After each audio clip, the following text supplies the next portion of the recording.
Hello traders, welcome to today's Bitcoin and cryptocurrency video. Let's get straight into the Bitcoin price action, then we'll take a look at some of the alts as well. So Bitcoin, we have established a range here, okay? We weren't quite sure whether this range would go just down to this 44k area or whether it would extend down to 42k, but we have had that pivot and now this can be traded as a range as you would normally trade any range, okay?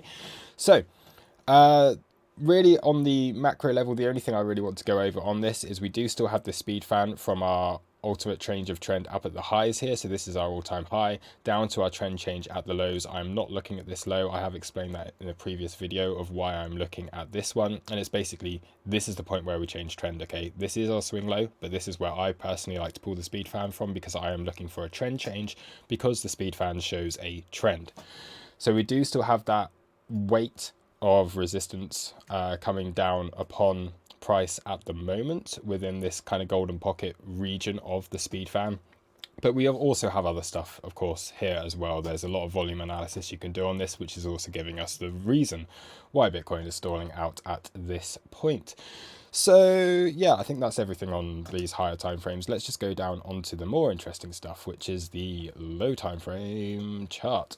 So Bitcoin, a bit of a funny few days of price action, right?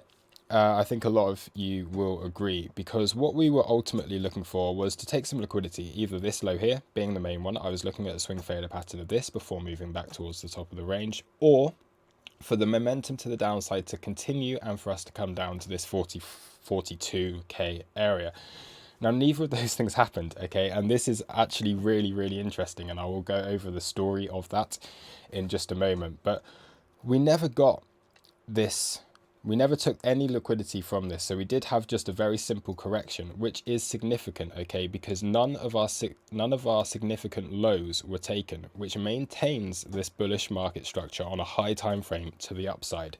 Now the thing with market structure is if we take some lows, I immediately am like, I'm going to look for shorts on a bounce, okay? But at this stage I'm not, because we haven't actually changed any market structure. If we do, we're going to need to come back down here, and at that point that's when I'm looking for the bigger kind of swing short positions to play possibly down again into this zone down here. So right now looking very bullish, okay? We have our last higher low here, well now here, okay, so this is now another higher low, and we have our most recent higher high at this point up here. So we do still have this little local downtrend, okay? So we have our highs getting lower, and at this point we have taken out these ones, but we're still below the significant highs up here, and that again could just basically signal that we're going into this range and possibly looking to consolidate a little bit longer on this before we do see a bigger move out of that. And that's going to be quite good for altcoins as well, so we will watch them very closely. They've been trading really nicely recently. So the move down, I'm just going to go over onto, yeah, let's have a look on exo charts on this, okay? So what we had, two naked points of control. So we were coming down here, we were looking at our points of control down at this 44 150 area, and then we have come up into this 47 450 kind of area up here. Now we've not taken out this NPOC just yet, but this gives you quite a nice indication of the range that we are currently looking at. Okay, you can see clear volume up at these highs, clear volume down at these lows, and then this middle section, which you have your little, well, small high volume lows in between, basically looking towards the middle of the range is where there's a bit of interest as well. But this is our balance zone, okay? This is where price is just naturally happy to be at this stage. And then you can just go short the highs, long the lows, quite simply, until this obviously starts to move off in other directions. So those are our naked points of control. They are significant. You can also see these on the TPO chart if we do zoom out a little bit on this and take a look at this, okay? So our points of control at the highs here, and then our point of control down at these lows, again, where price has come into and got support at. So yeah, once again, quite significant on this. Now, the other thing that people were looking at, and a lot of the market was looking at this, is I kept hearing this about bearish CVD divergence going on these lows. And let's just take a look at, let's go on to the 4 hour. and we can take a little look at this, okay? In fact, it's not showing it at all here. On, I believe this was just showing it on the Bybit chart. Okay, so we had a lot of people that were looking at this potential bearish CVD going on, but that's not the way that I see it. So let me just explain this chart very quickly, okay? So what we can see here, delta continuously trending upwards, okay? However, price having this downtrend. Now, technically speaking, that would indicate that buyers are being absorbed by limit order sells and not allowing price to move up. So although there is more buying interest in the market, this is being absorbed by the sellers and price is being pushed down.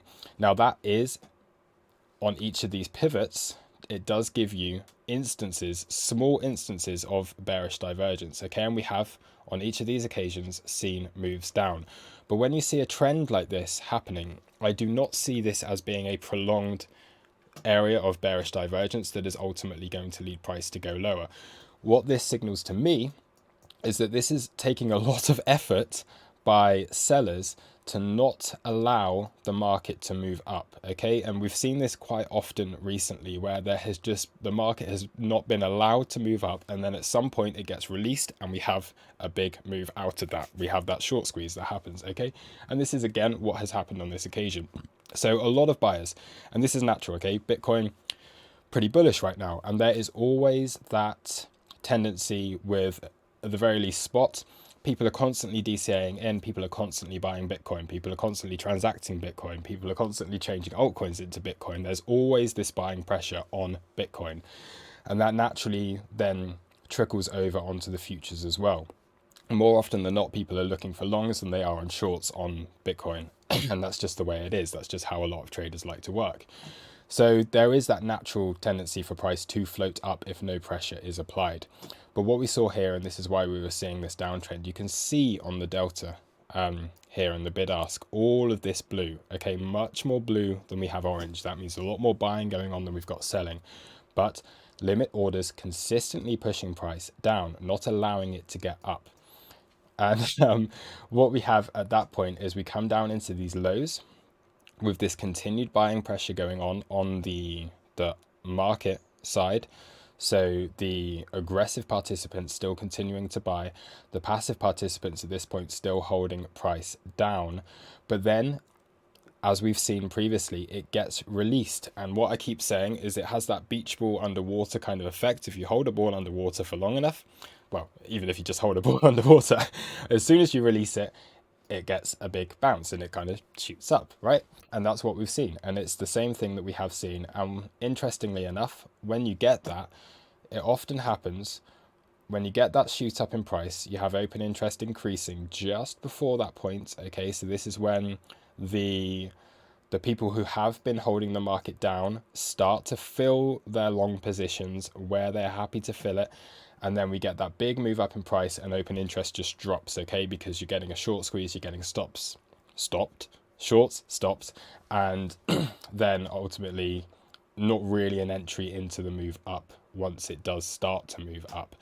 And at this point, again, we're looking at this open interest starting to build, potentially to lead to higher prices again on here. Now that's not guaranteed, but at the moment things do look fairly constructive for at least another attempt slightly higher on this chart. So I did just want to cover that. I hope that made sense to everyone, and this is why I'm looking at this as being bullish overall rather than bearish, okay? So this is not, to me, bearish divergence. Each of these little highs is, but each of these little highs did have a move down. At this stage, what we're seeing with the increase in open interest, that is at that point showing to me that more often than not, you will see this probably reverse at that point, and you have that beach ball effect of price shooting through and creating another short squeeze, which is what we did have. Okay, so that's the theory behind it. Although we were looking at these lows, clearly the people who were really moving the market were like, you know what, everyone's now looking at these lows. We're not going to let them get in, and we're going to just move price up out of here.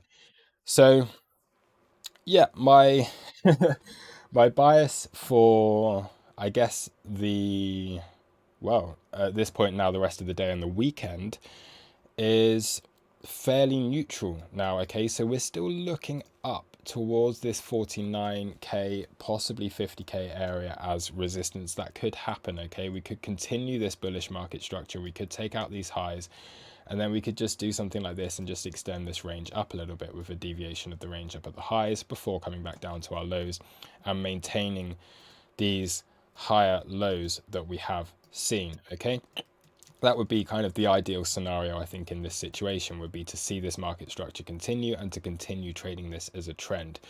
What we would have if this does fail here, so if we do come up maybe just into that naked point of control that we do have, swing failure pattern of these highs, I am personally going to look for a short up here if we do take out these highs and come into that MPOC. If we do start to roll over, come back down to the low of the range, will that hold? I don't know. We'll just have to wait until we get there again. So I'm looking for possibly this short if we get a swing failure pattern. And then if we do, then we would be looking down towards the lows of this range again. And ultimately, again, then possibly these lower targets do come back into play. But right now, very kind of neutral on the chart. Okay, so we're maintaining the bullish market structure to the upside, but we do still have these highs that have not yet been taken out. So again, trade it as a range. Okay. I don't think there's anything really else to go over on this chart, particularly. If we do have a look at our very simple CVD, we can see in this instance, you know what, not an awful lot going on the lower time frames right now either. Okay, so yeah, it's just what we have at the moment. Seems to be a mini range within a bigger range. Okay, so we've got this mini range up here,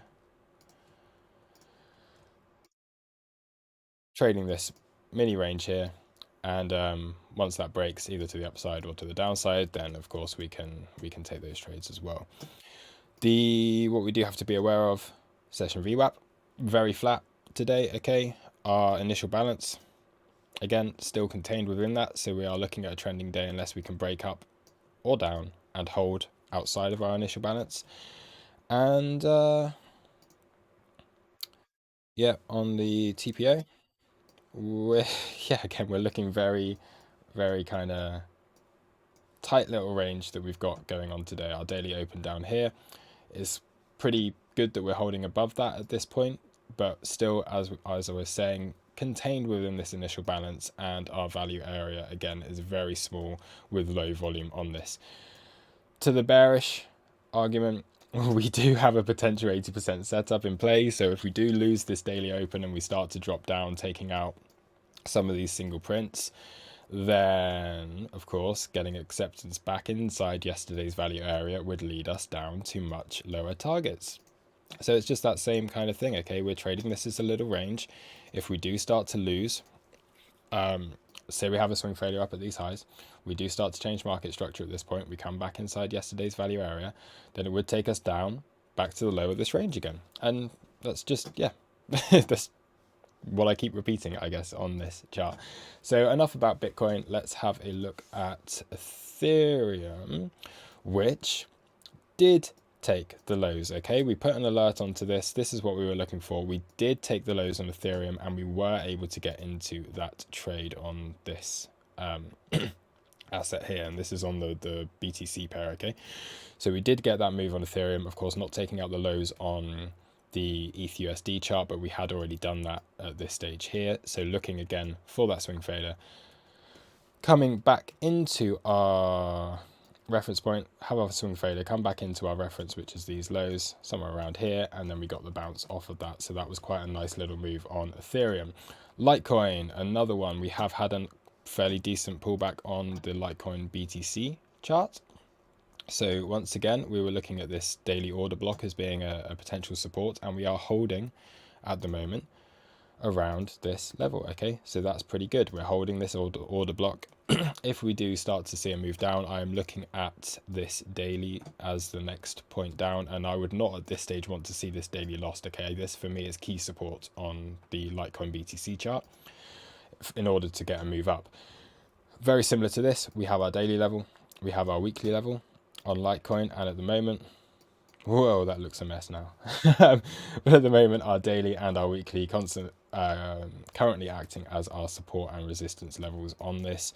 We can also do a little fib pull on here, and surprise, surprise, what do we have? We have this golden pocket region on here as well.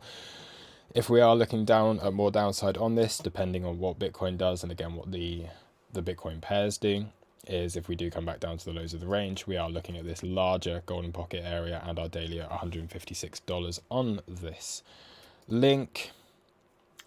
Yeah, pretty flat for the day. I don't think I really want to cover link. We can see this is a more of a macro trade anyway. Dot looking pretty good still, and Cardano has been very good as well. So I do believe Cardano has made new all-time highs today. Yes, it has. So Cardano back into price discovery. We broke out of this range here. So this was the range that we were looking at as reaccumulation on this, with a massive deviation at the highs, and we are now back moving out of this, and we would be looking, yeah, things looking pretty good for Cardano. Now, what we do have to be aware of, okay, is we're still in this very significant area of resistance. This is what we've been looking at since before the big dump, okay? This is when I personally sold a very large portion of my Cardano, bought a little bit of it back in as we got that retrace because it was holding very, very well. But now what we have is a move up from our 618 up to our 666 level, and that is the entirety of this golden pocket. In this instance, the resistance of the golden pocket being played out here. So this is from our all-time high BTC pair down to our lows, okay? And this is our big golden pocket. And what do we see? What happens very often on Bitcoin? Comes into it 618, gets a little rejection, then comes through into the 666 and rejects once again off of there. So we do have to be aware that that is in play on ADA Cardano at the moment. And this is on a log scale, okay? Big moves. We're looking log because it's just a bit better on these big moves, big macro moves. So yeah, do be aware of that. On the US dollar chart is this, of course, if we do see that rejection on the BTC pair again, we could be looking at swing failure of these highs up here, and then at this point I'd be trading it back down to our previous all-time high at $1.44. Okay, so yeah, but overall Cardano looking very good, and a lot of the other alts moving really nicely as well. AVAX, another one that's just had a massive move up, and we're coming up into this weekly resistance on the chart right now. I have a very itchy nose this morning.